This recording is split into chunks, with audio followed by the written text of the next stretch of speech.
Muito bom estar aqui, né? Eu quero dar um recado bem importante para os jovens que estão nos assistindo. Cara, o nosso retiro está chegando, se prepare. Se prepare porque vai ser um momento muito tremendo, cara. Vai ser um momento épico, um momento de... Cara, muitas experiências de Deus, eu creio que nós vamos ter naquele lugar, amém? Então, se você não fez a tua inscrição ainda, faça a tua inscrição. Tem o link lá no nosso Instagram, no Clã JA, e o nosso retiro vai ser em outubro, no dia 27, 28 e 29 de outubro. Então, serão 3 dias de muito poder de Deus. Então, se você tem vontade, se você nunca participou de um retiro, venha falar com a gente, vai ser muito massa. Amém? E, então, eu queria estar compartilhando um estudo com os irmãos, né? Esse mês de julho, eu estou lendo o livro de Josué. E com essa leitura eu me instiguei a fazer um estudo em cima disso, né? De me aprofundar mais nesse livro. Um livro que é muito bom, né? Também é um livro até um pouco cansativo, digamos assim, com muito respeito, mas tem certos pontos ali que fala da divisão das terras e de filho de não sei quem, a gente se cansa um pouquinho. Mas é um livro muito tremendo e um livro que dá para a gente trazer muitas aplicações para a nossa vida hoje. Então, eu queria compartilhar um pouco desse estudo com os irmãos, né? E o título dessa mensagem é Como Tomar Decisões pela Fé.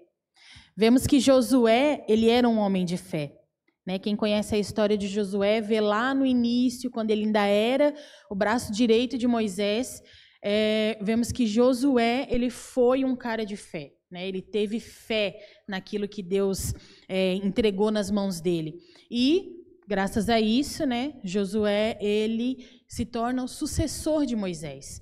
E esse é um chamado muito difícil, porque pensa, você ter a responsabilidade de tomar o lugar de alguém que fez o seu serviço com muita excelência, porém, por ser humano, né, pecou, acabou não recebendo a terra prometida, a promessa de Deus, mas que deu tudo que tinha de si para que Josué se tornasse um ótimo líder. E ao longo da história, eu quero compartilhar alguns pontos que me chamaram a atenção. Amém? Eu te convido a fechar os teus olhos, a entregar esse momento para o Senhor, colocar a tua mente totalmente direcionada a essa palavra. Amém, Senhor, nós te agradecemos, meu Deus, por esta noite, eu te agradeço, Senhor Jesus, pela minha vida, Senhor, pela misericórdia que o Senhor tem me dado a cada dia, Pai. Deus, eu coloco a vida de cada irmão que está assistindo essa live, de cada pessoa que irá assistir ainda, Senhor, que eles possam, Senhor, ser edificados pela Tua palavra, assim como eu fui, meu Deus. Eu te peço, Senhor Jesus, que essa palavra, Senhor, possa nos trazer entendimento, possa nos trazer, Senhor, a liberdade, Senhor, de conhecer e de se apaixonar mais por Ti, Deus. Em nome de Jesus, eu me consagro a Ti, Senhor Jesus, e te peço, meu Pai, toma, Senhor, o controle dessa ministração, Pai, que seja a Tua boca, a Tua inspiração, que seja, Senhor Jesus, a Tua revelação, Pai, através da minha vida. Em nome de Jesus. Amém. Então, o livro de Josué, ele começa logo depois que Moisés morre, né? E Israel está pronto para entrar na terra prometida. A famosa terra prometida, né? A terra no qual toda aquela geração rodou no deserto, e por causa disso, né, muitos acabaram não possuindo essa terra. E a gente vê aqui que Josué está com um povo, né, aquela geração que agora estava pronta para receber essa terra. E a história de Josué, ela é projetada com 4 pontos principais. Então, eu quero compartilhar com vocês. O livro de Josué, do capítulo 1 até o capítulo 5, ele vai relatar que Josué lidera Israel. Então, como eu falei ali anteriormente, Josué agora assume a liderança do povo, né, e começa a fazer muitas coisas, até mesmo semelhante ao que Moisés fez com o povo de Israel. A gente vê muitas coisas parecidas, eu acho isso muito legal, porque lendo o livro de Josué, a gente vê que algumas coisas se tornam muito semelhantes, né? Como a travessia do Rio Jordão, bem semelhante, a forma ali como ele ele ordena que os espias, ele pede que os espias vão até a cidade de Jericó e faça ali o trabalho de mapear aquela terra, observar e tal, e muitas semelhanças a gente vê na história de Josué com o povo. Então, do capítulo 1 ao capítulo 5, Josué lidera o povo de Israel, ele leva o povo de Israel para a terra prometida. Do capítulo 6 até o capítulo 12, nós vemos as batalhas com os cananeus. Nós vamos ouvir muito falar desses cananeus. Algo que me chamou muito a atenção na história de Josué é dessas batalhas com os cananeus, de tudo que ali o Senhor ele nos traz, que foi feito com os cananeus. Então, lá eles encontraram toda a hostilidade dos cananeus e entraram em muitas batalhas, obtendo muitas vitórias. Do capítulo 13 ao capítulo 22, a gente vai ver a divisão das terras. Aí aqui já é aquela parte que fica um pouco mais, digamos que, cronológica, toda a parte ali que Josué faz a divisão das terras, aí ele divide as tribos e relata ali para qual terra foi para quem que era o povo que possuía. E é muito interessante essa parte, porque ele relata ali, e traz que Josué ele divide a terra prometida como herança para as 12 tribos de Israel. E o capítulo 23 e o 24 são as palavras finais de Josué. Então, o livro termina com os discursos finais que Josué dá ao povo, que é um dos discursos mais bonitos e também polêmicos do livro de Josué, interpretados de muitas formas. Alguns interpretam como algo bom, outro algo ruim, mas enfim, a gente vai chegar lá. Então, temos o livro de Josué como um livro histórico na Bíblia e que nos traz 4 ensinamentos muito importantes para a nossa caminhada. Eita, nós.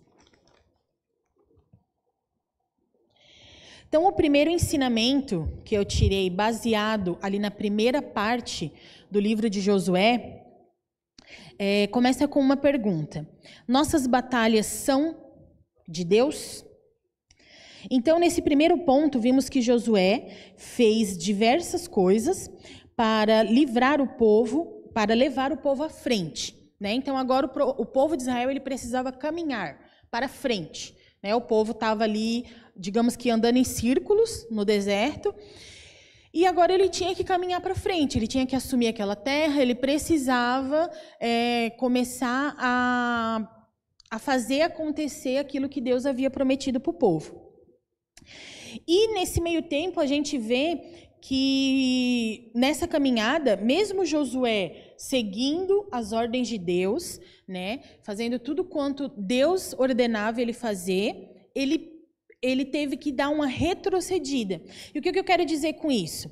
A gente vê lá no livro de Josué que o povo, aquele povo que estava com Josué, por eles serem a nova descendência, a nova geração daqueles que iam assumir a terra, eles não haviam sido circuncisados.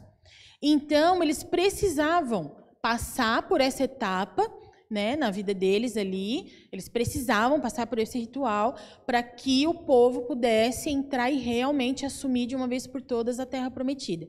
Então, Josué, ele retrocede, com o povo, ele volta, ele faz a circuncisão no povo, e então daí eles começam a seguir em frente. E nós vemos lá no livro de Josué que eles fazem a circuncisão, logo após eles festejam a primeira Páscoa deles, Então a gente vê que as coisas começam a andar a partir daí. E trazendo para as nossas vidas, o que eu quero dizer com o retroceder?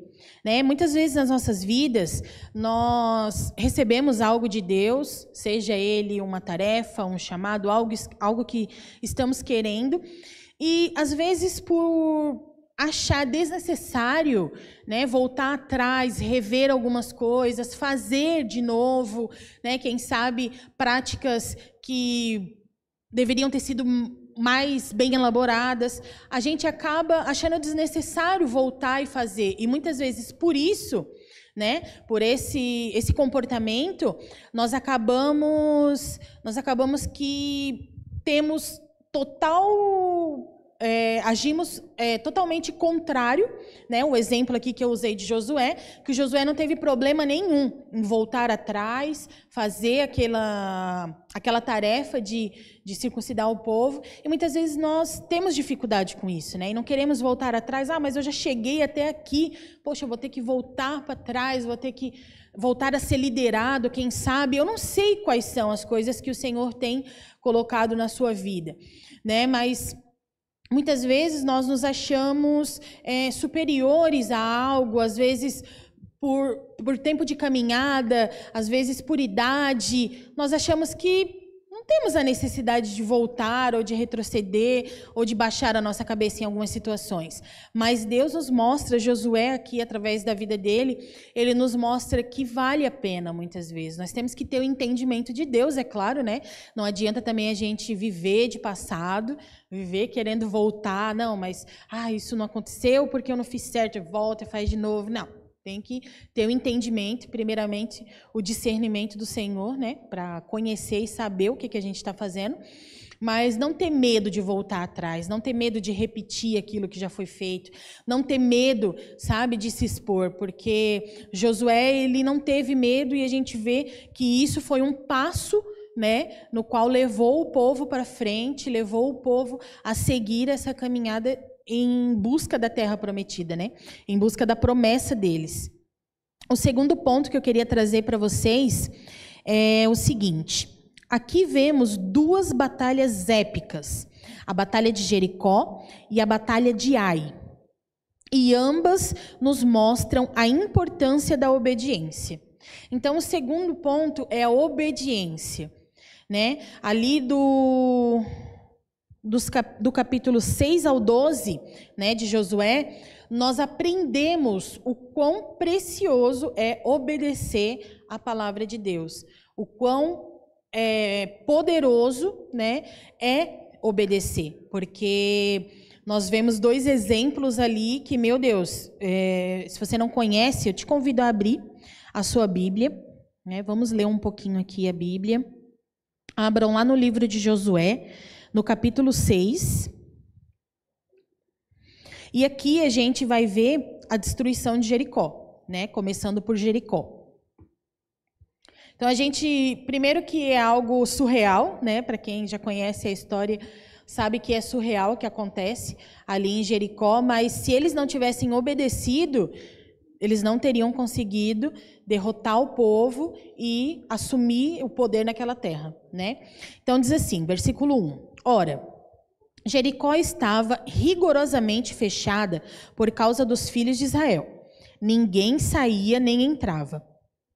Então disse o Senhor a Josué: olha, entreguei na tua mão Jericó, e seu rei e os seus valentes. Vós, pois, todos os homens de guerra, rodeareis a cidade, cercando-a uma vez. Assim fareis por 6 dias. 7 sacerdotes levarão 7 trombetas de chifre de carneiro adiante da arca. No 7º dia, rodeareis a cidade 7 vezes, e os sacerdotes tocarão as trombetas. E será que, tocando-se longamente a trombeta de chifre de carneiro, ouvindo vós o sonido dela, todo o povo gritará com grande grita. O muro da cidade cairá abaixo, e o povo subirá nele, cada qual em frente de si. Então Josué, filho de Num, chamou os sacerdotes e disse-lhes: levai a arca da aliança. E aqui, né, ele passa ao povo aquilo que Deus ordenou para ele. Então a gente vê aqui, né, no início do capítulo 6, como, né, que Deus ordenou que Josué fosse à luta contra Jericó. E, cara, isso é muito surreal, porque, pensa, você é um guerreiro, né, você tem o seu exército, e simplesmente Deus manda que você apenas rodeie a cidade, os muros dela, e faça todo um ritual de 7 dias e tocar trombeta e tal. Cara, à primeira vista, isso parece uma loucura, né? Como que, em primeiro lugar, né? O que a gente vai fazer lá? Pensa, não sei se vocês costumam assistir filmes de guerra, essas coisas assim, eu gosto bastante. E, geralmente, né, ao redor dos muros das cidades, ficam guerreiros, ficam sentinelas.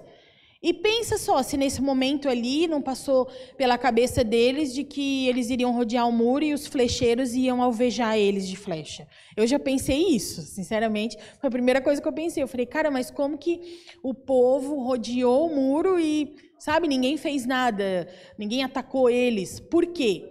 Porque o povo de Jericó já estava temendo demais o povo de Israel. Então, eles já tinham uma fama, né? Então, eu acredito que, digo eu, né? Eu acredito que essa parte não aconteceu porque, certo, acho que nem eles estavam entendendo muito bem, né? O povo de Israel indo, rodeando o muro deles, sem arma, tocando trombeta, eles não deviam estar entendendo nada também, né? E no último dia, eles viram o que aconteceu. O muro caiu, o exército de Israel invadiu Jericó e tomou Jericó, né? Vencendo aquela batalha. E o outro exemplo de obediência traz uma consequência muito triste para Israel, que é na batalha de Ai, né? Então vamos ver lá no capítulo 7.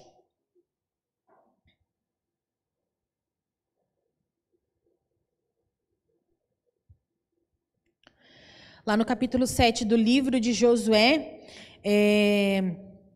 diz assim: prevaricaram os filhos de Israel nas coisas condenadas, porque Acã, filho de Carmi, filho de Zabdi, filho de Zera, da tribo de Judá, tomou 2 coisas condenadas. A ira do Senhor se acendeu contra os filhos de Israel. Enviando, pois, Josué de Jericó alguns homens a Ai, que está junto a Bet-Avém, ao oriente de Betel, falou-lhes dizendo: subi e espiai a terra. Subiram, pois, aqueles homens e espiaram Ai. E voltaram a Josué e lhe disseram: não suba todo o povo, subam uns 2 ou 3 mil homens a ferir Ai. Não fatigueis ali todo o povo, porque são poucos os inimigos. Assim subiram lá do povo uns 3 mil homens, os quais fugiram diante. Os homens de Ai feriram deles uns 36, e os outros perseguiram desde a porta até as pedreiras, e os derrotaram na descida.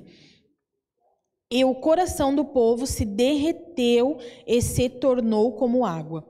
Então Josué rasgou as suas vestes e se prostrou em terra sobre o rosto perante a arca do Senhor, até a tarde. E os anciões de Israel, deitaram pó sobre a cabeça. Disse Josué: ah, Senhor Deus, por que fizeste este povo passar o Jordão para nos entregares nas mãos dos amorreus, para nos fazerem perecer? Tomara-nos contentaríamos com ficarmos além do Jordão. Ah, Senhor, que direi? Pois Israel virou as costas diante dos seus inimigos. Ouvindo isso, os cananeus e todos os moradores da terra nos cercarão e desarraigarão o nosso nome da terra. E então, que farás ao teu grande nome? Então disse o Senhor a Josué: levanta-te, Por que estás prostrado assim sobre o rosto? Israel pecou e violaram a minha aliança. Aquilo que eu lhes ordenara, pois tomaram das coisas condenadas e furtaram e dissimularam. E até debaixo da sua bagagem o puseram. Pelo que os filhos de Israel não puderam resistir aos seus inimigos. Viraram as costas diante deles, porquanto Israel se fizera condenado. Já não serei convosco, se não eliminares do vosso meio a coisa roubada. Dispõe-te, santifica o povo e dize, santificai-vos para amanhã, porque assim diz o Senhor, Deus de Israel. Há coisas condenadas no vosso meio, ó Israel, aos vossos inimigos não podereis resistir, enquanto não eliminares do vosso meio as coisas condenadas. Pela manhã, pois, vos achegueis segundo as vossas tribos, e será que a tribo que o Senhor designar por sorte se chegará, segundo as famílias. E a família que o Senhor designar se chegará por casas. E a casa que o Senhor designará, homem por homem. Aquele que for achado com coisa condenada será queimado. Ele e tudo quanto tiver, porquanto violou a aliança do Senhor e fez loucura em Israel. Então Josué se levantou de madrugada e fez chegar a Israel, segundo as suas tribos, e caiu sorte sobre a tribo de Judá. Fazendo chegar a tribo de Judá, caiu sobre a família dos Zeraitas. Fazendo chegar a família dos Zeraitas, homem por homem, caiu sobre Zabdi. E fazendo chegar a sua casa, homem por homem, caiu sobre Acã, filho de Carmi, filho de Zabdi, filho de Zera, da tribo de Judá. Versículo 19. Então disse Josué a Acã: Filho meu, dá glória ao Senhor, Deus de Israel, e a ele rende louvores, e declara-me agora o que fizeste, não me ocultes. Respondeu Acã a Josué e disse: Verdadeiramente pequei contra o Senhor, Deus de Israel, e fiz assim e assim. Quando vi entre os despojos uma boa capa babilônica e 200 ciclos de prata e uma barra de ouro do peso de 50 ciclos, cobicei-os e tomei-os. E eis que estão escondidos na terra, no meio da minha tenda, e a prata por baixo. Então Josué enviou mensageiros que foram correndo à tenda. E eis que tudo estava escondido nela, e a prata por baixo. Tomaram, pois, aquelas coisas do meio da tenda e trouxeram a Josué e aos filhos de Israel, e as colocaram perante o Senhor. Então Josué e todo Israel com ele tomaram Acã, filho de Zera, e a prata e a capa e a barra de ouro, e os seus filhos e as suas filhas, e os seus bois, e os seus jumentos, e as suas ovelhas, e a sua tenda, e tudo quanto tinha, levaram-nos ao vale de Acor. Disse Josué: Por que nos conturbaste? O Senhor hoje te conturbará. E todo Israel o apedrejou, e depois de apedrejá-los, queimou-os, e levantaram sobre ele um montão de pedras, e permanece até o dia de hoje assim.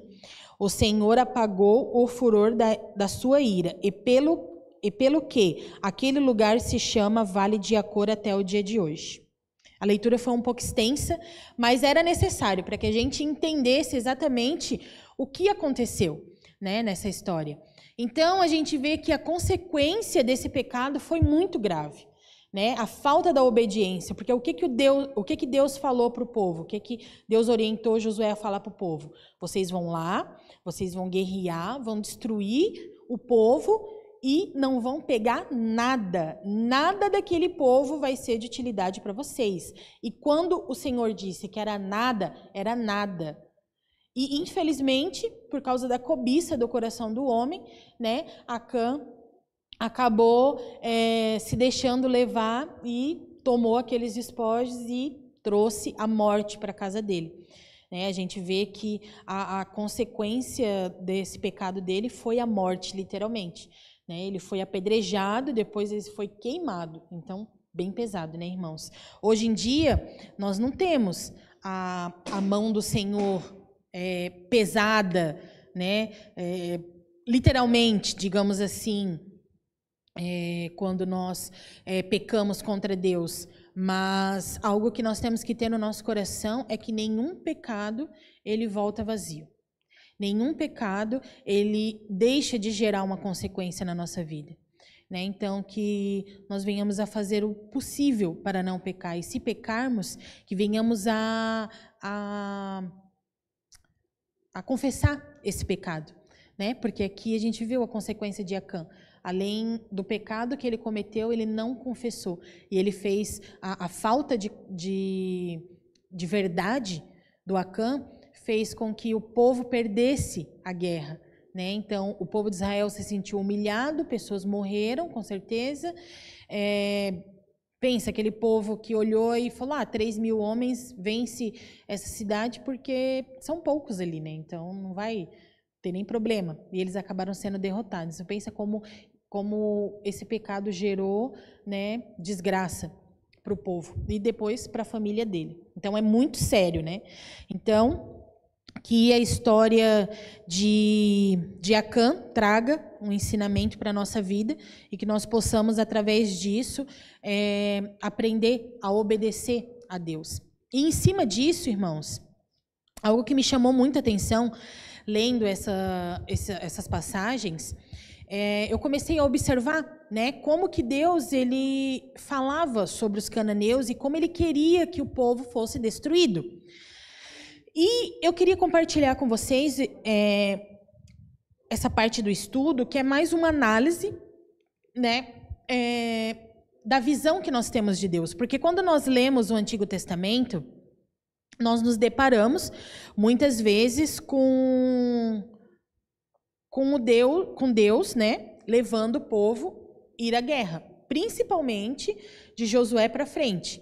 Né, que quando a gente vê que Josué ele começa a tomar posse das terras, as tribos começam a tomar posse das terras, haviam pessoas que habitavam aquelas terras. E Deus deu a terra para o povo de Israel. Então, o povo de Israel não chegou numa terra linda, perfeita, esperando só eles, não. Haviam pessoas que moravam nessas terras. E, no caso dos cananeus, Deus manda que eles fossem aniquilados, fossem destruídos. E, então, né, nós vamos parar um instante e vamos analisar essa questão de Deus mandar matar todos os seres vivos dos cananeus, né? Então, algo que nós, como seguidores de Cristo, né, como pessoas convertidas, conhecedores do Evangelho de Cristo, nós nos deparamos com um Deus, um Jesus, né, que o maior mandamento dele é o amor, né? E como que Jesus, na sua maior expressão de amor, ele, ao mesmo tempo que nós temos um Deus que manda que nós amemos os nossos inimigos, nós vemos um Deus que declara guerra, aqui no caso no livro de Josué. E é isso que eu quero trazer, né? Então nós vamos analisar porque Deus foi tão enfático quando mandou que todo aquele povo fosse destruído. Então, primeiro ponto, por que os cananeus? Né? Tem um porquê disso. Então, vamos ver junto, lá em Levítico, capítulo 18 do livro de Levítico. Eu vou ler um pouco aqui, eu não vou ler o capítulo inteiro, mas o capítulo inteiro praticamente vai falar sobre isso. Então, primeiro ponto, né? Por que os cananeus? E a resposta é o seguinte: a cultura dos cananeus era extremamente corrupta, principalmente quando se tratava de relacionamentos, de sexo. Então, aqui no capítulo 18 de Levíticos, Deus traz como que o povo de Israel tinha que se portar em relação aos relacionamentos e como o povo de Israel deveria ficar longe dos costumes dos cananeus. Então, eu vou ler aqui um pouco com vocês. Então, aqui no título da minha... Eu vou abrir aqui a NVI, porque ela é melhor. Então, aqui no título da minha Bíblia diz assim: as relações sexuais ilícitas. Então, disse o Senhor a Moisés: digo o seguinte aos israelitas: eu sou o Senhor, o Deus de vocês. Não procedam como se procede no Egito, onde vocês moravam, nem como se procede na terra de Canaã. Né? Aqui, no caso, terra de Canaã, os cananeus que viviam ali naquele lugar. Para onde estou levando. Então, Deus já estava orientando Moisés sobre o que eles iriam encontrar na terra de Canaã. Não sigam as suas práticas. Pratiquem as minhas ordenâncias, obedeçam aos meus decretos e sigam-nos. Eu sou o Senhor, o Deus de vocês. Obedeçam os meus decretos e ordenâncias, pois o homem que os praticar viverá por eles. Eu sou o Senhor. Ninguém poderá se aproximar de uma parenta próxima para se envolver sexualmente com ela. Eu sou o Senhor. Não desonre o seu pai envolvendo-se sexualmente com a sua mãe. Ela é sua mãe. Não se envolva sexualmente com ela. Parece até uma coisa assim para nós, né, irmãos? Meu Deus, lendo isso aqui é escandaloso.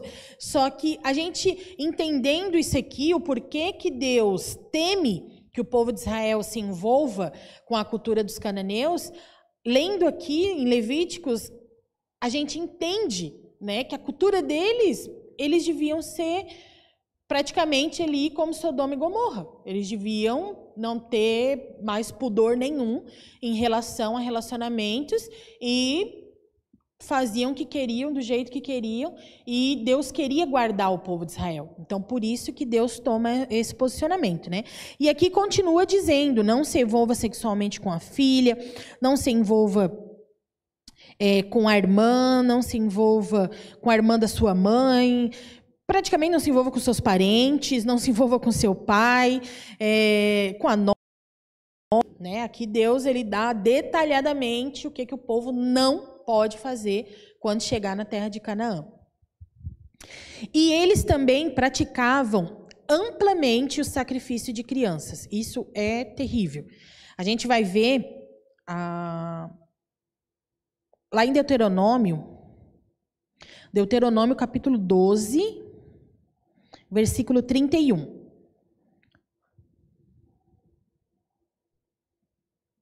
Aqui nós vemos, né, o que aquele povo praticava.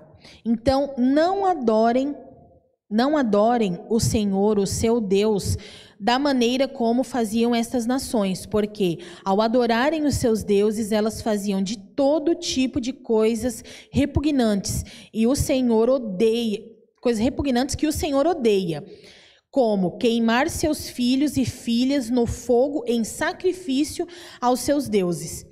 Então, isso é assustador, né, irmãos? Mas era uma prática da cultura do povo cananeu. Então, quando Deus ele traz, né, é tão explícito ao povo cananeu, é por isso. Ele não quer que o povo de Israel se misture, que se contamine com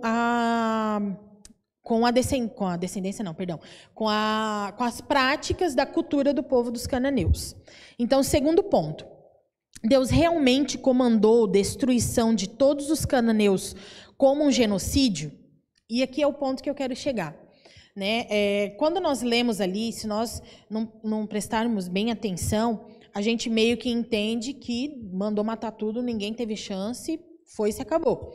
Só que lendo e voltando na história, a gente vê que não foi bem assim. É isso que eu quero compartilhar com vocês. À primeira vista, vemos as frases mais usadas nessa história. Então, a gente escuta que eles destruíram totalmente, não deixaram nenhum sobrevivente. Mas, à segunda vista, vemos que essa história não é literal. né, tem um pouco, digamos, de exagero na forma como ela é trazida. Então, na linguagem da leitura dela, né? Digamos, não que a história tenha sido exagerada, eu digo na forma de interpretação, na linguagem dela, então a gente vê que não é literal. Então, vamos voltar ao mandamento original sobre os cananeus, lá em Deuteronômio 7, que é dito a Israel para primeiro expulsar os cananeus e depois destruí-los totalmente.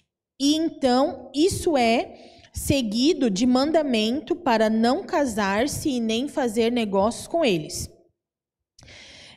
Não tem como, né, você fazer negócios que eu digo fechar negócios, venda, essas coisas assim, né? E casar-se com alguém que foi destruído. Então a gente já vê um ponto a se pensar, né? Então a mesma ideia se aplica às histórias de Josué. Exemplo, no capítulo 10, vemos que Josué não deixou sobrevivente nas cidades de Hebrom e de Déber. Mas depois, no capítulo 15, vemos essas cidades e elas ainda são povoadas por cananeus. Então, o que estamos vendo é que Josué se encaixa em outros relatos de batalhas antigas. Por conta da linguagem usada ser exagerada e não ser literal como parte do estilo narrativo. Então, assim, a palavra genocídio não se encaixa realmente no que vemos aqui no livro de Josué, especificamente à luz das histórias sobre os cananeus, né, que voltaram para o Deus de Israel, como Raabe e os gibeonitas. Então, o que eu quero trazer com isso, irmãos? Que muitas vezes a gente lê, né, a palavra, principalmente o Antigo Testamento, e a gente se depara com relatos de que nós mesmos interpretamos mal. Várias vezes eu já li o livro de Josué, e não só Josué, como outros livros que relatam desse mandamento de Deus, quando Deus manda destruir todos, né? Só que, porém, se a gente for ler cronologicamente a Bíblia, se a gente for pegar os estudos, né, e trazer ali a ordem cronológica, a gente vê que realmente o nosso Deus, ele não é um Deus genocida, um Deus que simplesmente mandava os seus exércitos chegar nas cidades e destruir todo mundo sem misericórdia, né? A gente tira o próprio exemplo de Raabe, que Raabe, ela era, né, do povo cananeu, e ela teve uma segunda chance, e ela aceitou a segunda chance que ela teve, né? Então, ela teve a sorte de encontrar Deus nesse caminho e ser salva. E também temos os gibeonitas, que eles também se declaram, né, se entregam seu coração para Deus e começam a servir a Deus, e eles são poupados, a vida deles são poupados, apesar de que ao longo a gente vê ali que essas pessoas, algumas dessas pessoas que são poupadas, elas acabam tendo, digamos que são um pouco inferiores ao povo de Israel, mas Deus poupa a vida delas, né? E elas têm a chance agora de reconhecer o Deus de Israel como o único Deus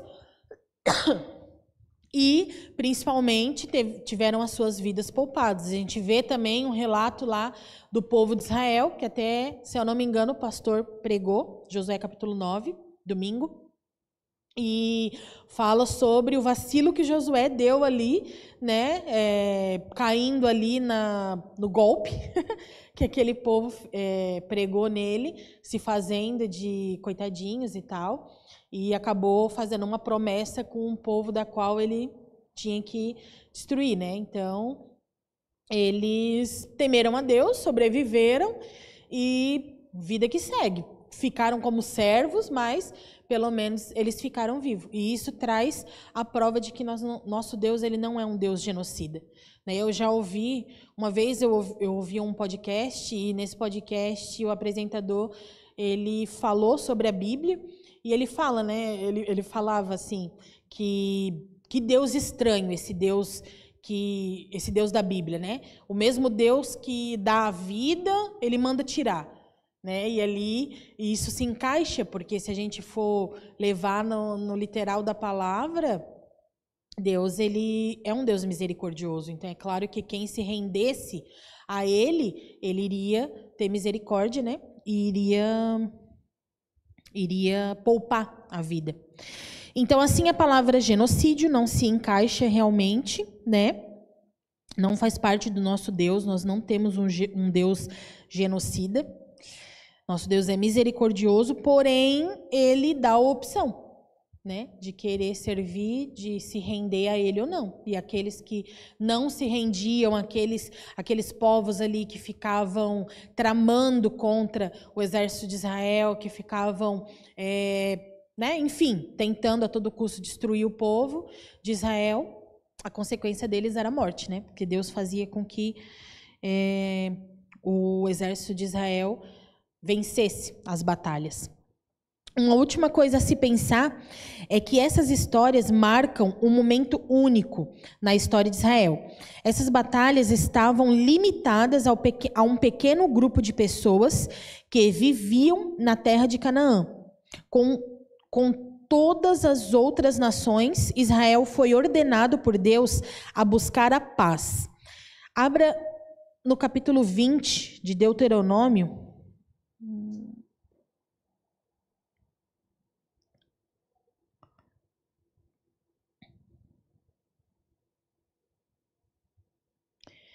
E vamos ver aqui, né, o respaldo aqui dessa colocação. Deuteronômio capítulo 20 diz assim, ó: vocês foram à guerra contra os seus inimigos e virem cavalos e carros e um exército maior do que o seu. Não tenham medo, pois o Senhor, o teu Deus, que os tirou do Egito, estará com vocês. Quando chegar a hora da batalha, o sacerdote virá à frente e dirá ao exército: ouça, ó Israel, hoje vocês vão lutar contra os seus inimigos. Não desanimem, nem tenham medo. Não fiquem apavorados, nem aterrorizados por causa deles, pois o Senhor, o seu Deus, os acompanhará e lutará por vocês contra os seus inimigos, para dar a vitória a vocês. Os oficiais dirão ao exército: há alguém que construiu uma casa e ainda não a dedicou? Volte ele para sua casa, para que não morra na guerra e outro a dedique. Há alguém que plantou uma vinha e ainda não desfrutou dela? Volte para casa para que não morra na guerra e outro a desfrute da vinha. Há alguém comprometido para casar-se que ainda não recebeu sua mulher? Volte para casa para que não morra na guerra e outro se case com ela. Por fim, os oficiais acrescentarão: alguém está com medo e não tem coragem? Volte ele para sua casa, para que os seus irmãos israelitas também não fiquem desanimados. Quanto aos oficiais, terminem de falar ao exército. Designarão chefes para os comandar as tropas. Quando vocês avançarem para atacar uma cidade, envie-lhes primeiro uma proposta de paz. Se os seus habitantes aceitarem e abrirem as suas portas, serão seus escravos e se sujeitarão a trabalhos forçados. Mas se eles recusarem a paz e entrarem em guerra contra vocês, sitiem a cidade. Vou parar por aqui. Então, eles tinham a orientação de entrar na cidade e oferecer a paz, né? Então, nós vemos aqui em Deuteronômio 20 que era ordenado por Deus primeiramente buscar a paz. E assim o propósito dessas histórias de batalhas nunca foi nos dizer para cometer violência em nome de Deus. Pelo contrário, elas mostram Deus trazendo a sua justiça sobre o mal humano. E um momento único na história e como ele livrou Israel da aniquilação dos cananeus. Então, o nosso Deus, irmãos, eu dei um atento a isso porque é algo que me chamou muita atenção, né? E quando nós lemos a palavra, muitas vezes a gente só lê, a gente passa muita coisa, né? Eu passo muita coisa, meu Deus. Isso quando a gente acaba não lendo com sono ou lendo porque tem que ler os versículos do dia para não atrasar o plano de leitura. E às vezes a gente perde esses ensinamentos que são tão ricos, né, para a nossa vida. Então, o terceiro ponto, voltando ali então, né, nós paramos ali no segundo, que era do capítulo 6 ao capítulo 12. Então, o terceiro do capítulo 13 ao capítulo 22 não foram entregues de bandeja. O que eu quero dizer com isso? Lá no capítulo 17 de Josué, nós vemos a parte da herança para a meia tribo de Manassés. Vamos abrir lá, capítulo 17 do livro de Josué.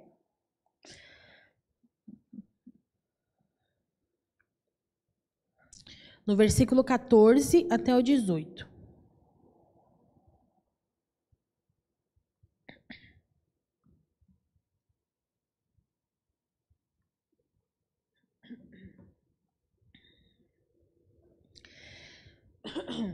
Versículo 14 diz assim: Os descendentes de José disseram então a Josué: Por que nos deste apenas um quinhão, uma só porção de herança? Somos um povo numeroso, e o Senhor nos tem abençoado ricamente. Respondeu Josué: Se vocês são tão numerosos, e se os montes de Efraim têm pouco espaço para vocês, subam, entrem na floresta e limpem o terreno para vocês na terra dos ferezeus e dos refaíns. Os descendentes de José responderam: Os montes não são suficientes para nós. Além disso, todos os cananeus que vivem na planície possuem carros de ferro. Tanto os que vivem em Bet-Sean e seus povoados, como os que vivem no vale de Jezreel. Josué, porém, disse à tribo de José, a Efraim e a Manassés: Vocês são numerosos e poderosos. Vocês não terão apenas um quinhão. Os montes cobertos de floresta serão de vocês. Limpem o terreno e será de vocês, até os seus limites mais distantes. Embora os cananeus possuam carros de ferro e sejam fortes, vocês poderão expulsá-los. E o que eu quero dizer com isso? Quando eu estava lendo o capítulo 17, isso me chamou muita atenção. Porque o povo ali de Manassés, né, os descendentes de José, eles receberam uma terra, porém eles acharam pouco. E daquele pouco, eles queriam, digamos que algo de bandeja, né? Eles não queriam conquistar aquilo. O que eles entendiam? A terra que nos foi dada foi pouco, mas tem uma terra próxima ali, só que a gente vai ter que lutar para conseguir ela. E o que eu quero aplicar na nossa vida, irmãos? Quando Deus ele nos dá algo, não quer dizer que temos que parar de lutar por aquilo. Né? Porém, com outra perspectiva, devemos continuar para cada vez conquistar mais bênçãos. Né? E aqui o povo, desses descendentes, da segunda parte ali, da tribo de Manassés, descendentes de José, eles meio que, não sei se eles estavam cansados, se eles estavam acomodados, mas eles não queriam continuar lutando pelaquela bênção deles. Josué ainda é bem enfático: vão, limpem a cidade, vocês vão ter um trabalho a mais, porém é de vocês. Se vocês confiam no Deus, parafraseando, né? Se vocês confiam no Deus que vocês servem, no Deus que entregou a terra de Canaã para vocês, o que é, né? Um pouquinho de cananeus ali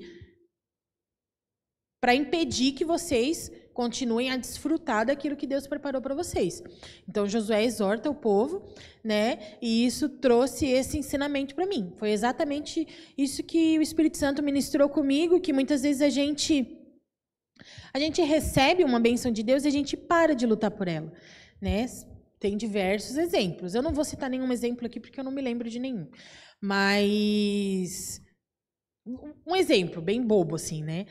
Eu pedi para Deus que eu queria muito a minha moto ou um carro e tal, aí eu recebi a bênção de Deus. Aí a partir daí eu parei, só uso o carro para mim, só quero saber de mim, não uso para a obra de Deus, ou então não cuido de nada, sabe?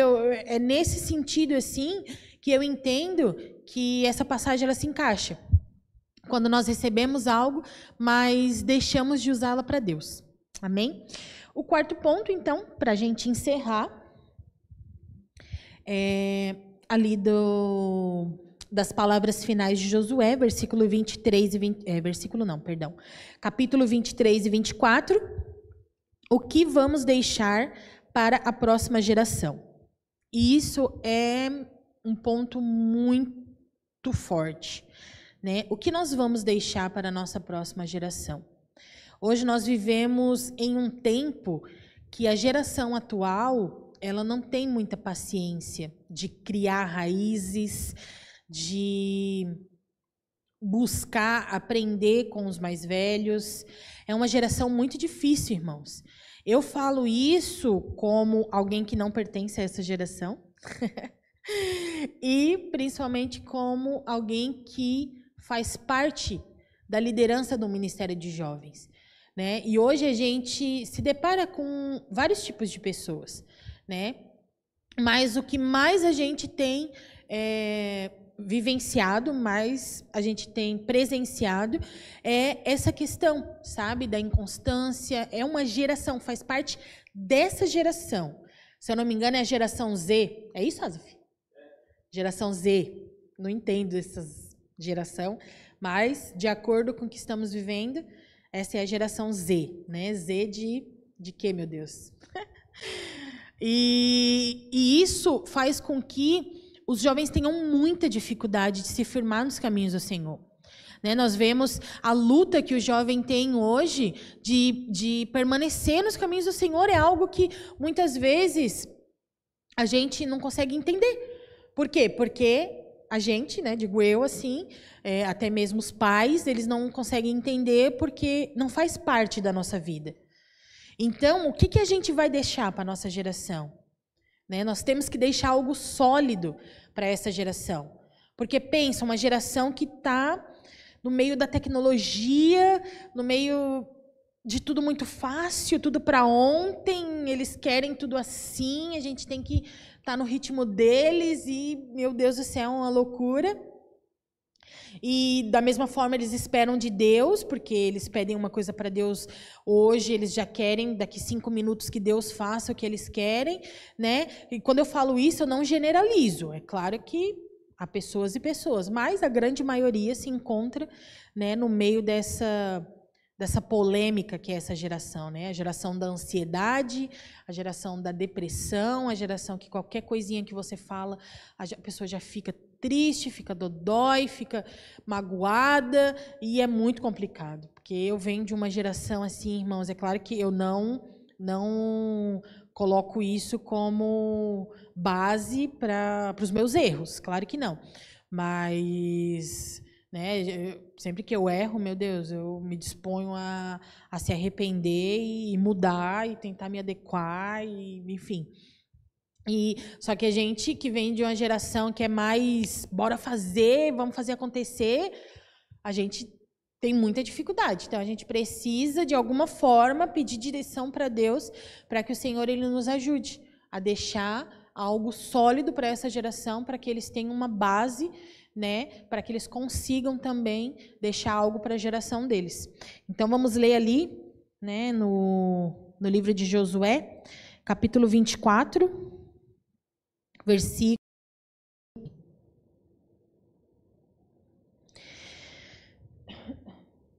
E quando eu falo que é uma fala polêmica de Josué, né, é que muitos, até mesmo estudos, teólogos, diria assim, as pessoas interpretam essa fala de Josué como um cansei, né?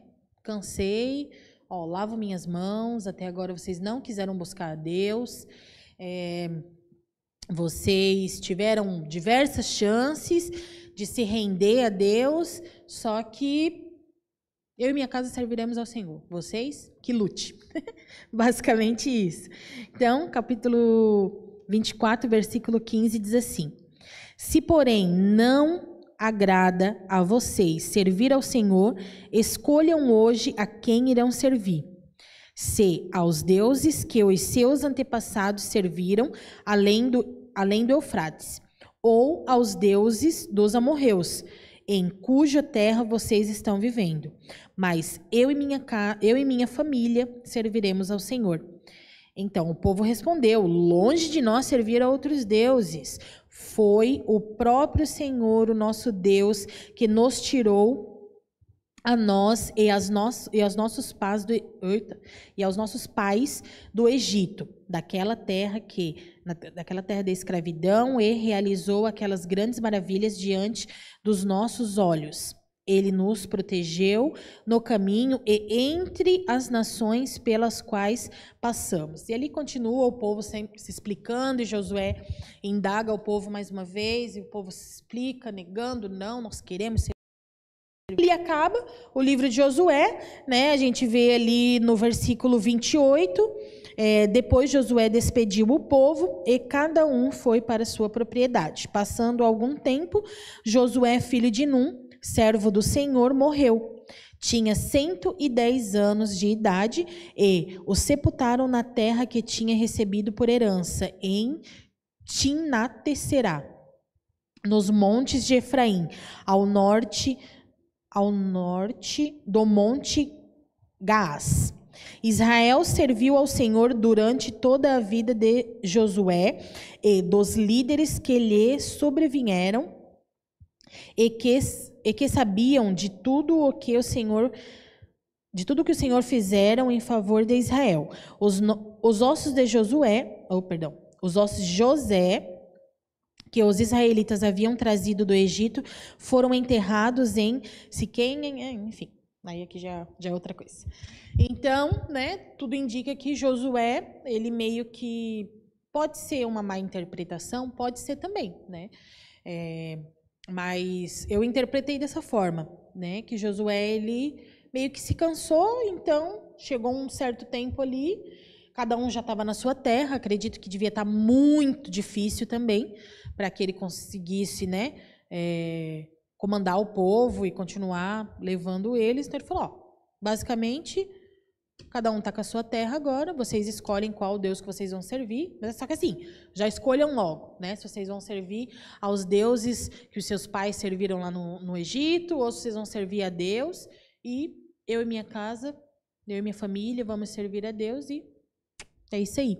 Então, que a caminhada não seja um fardo para nós, como aparentemente foi para Josué, né? Que essa caminhada nós possamos deixar algo valioso para essa geração, né? Possamos sim deixar estratégias, possamos deixar um legado, né? Porque assim como nós recebemos algo da geração passada, recebemos instruções, recebemos como é que diz? Recebemos apoio, nós temos que deixar isso também para a próxima geração, né? Então é isso. Que Deus abençoe a tua vida, né? Que esse estudo tenha sido tão bom para ti como foi para mim, né? Que nós possamos continuar, né, a nos alimentar da palavra de Deus. Se você não tem um hábito de ler a Bíblia, nós temos vários grupos ali que estão fazendo leitura bíblica. Manda uma mensagem ali no grupo do pastorzão, pede para ser incluído ali em algum grupo, né, que vai ser tremendo para a tua vida. É isso aí, Deus abençoe. E jovens, não esqueçam.